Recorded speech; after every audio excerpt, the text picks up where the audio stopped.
Bəlkə bilmir necə qəm çəkmişəm əsrətlə yolunda.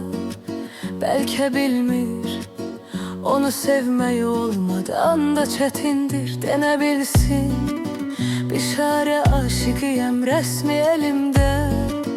De ki bilsin məni sənsiz yaşadan məhəbbətindir. Ağlımda qalan, məni məndən alan, fikrimdə qalan təkcə qadınsan. Qəlbimdəki sən, ruhumdakı sən, bunu bil həvəsim yox nəfəsimsən. Ağlımda qalan, məni məndən alan, fikrimdə qalan təkcə qadınsan. Qəlbimdəki sən, ruhumdakı sən, bunu bil həvəsim yox nəfəsimsən.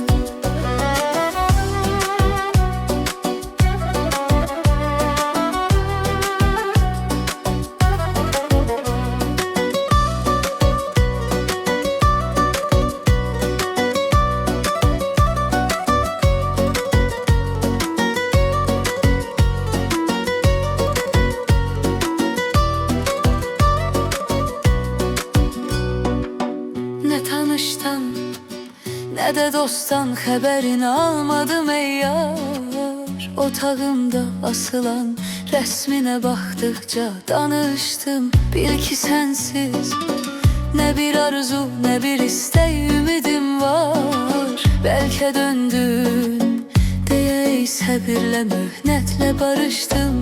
Ağlımda qalan, məni məndən alan, fikrimdə qalan təkcə qadınsan.